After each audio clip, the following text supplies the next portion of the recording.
150 interview question, isomorphic strings, in which you're given two strings, determine if they are isomorphic.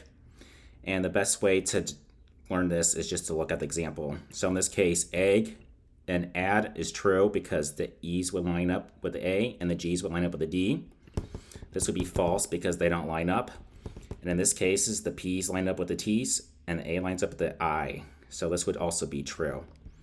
In order to solve this, you have to use two dictionaries to sort one way and the other. And I'm going to zip together the S and T. So for Z and zip S and T.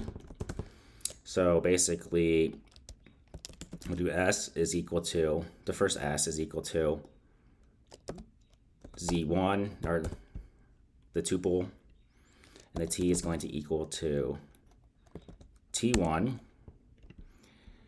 And then let's do if S not in ST and T not in TS. So if it's not in one or the other, you do ST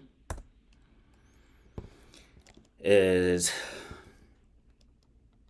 S equal to T, and then TS, T is equal to S. So it's vice versa. So else, so basically we store it. If you find it again, we're going to have to get it. So S2 is equal to, it's going to be equal to ST dot get S. And actually this is going to be T2. So it's going to put in the S value into here, and it's going to return the T. And if T2 is not equal to T, so in this case, it's stored in the O as an A, and it's going to say, is O equal to A? And it's going to say no. You return false. And if it doesn't find anything, you return true. And let's run this. It's should work. So this might be S2.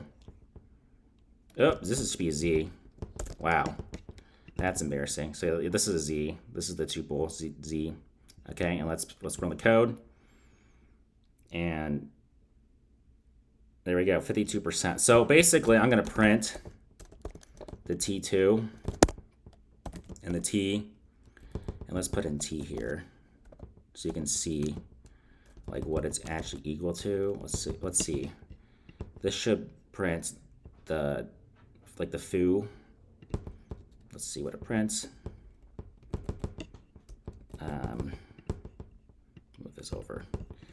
So yeah, it's printing A and R. So yeah, it's lining up for this one, the A and the R,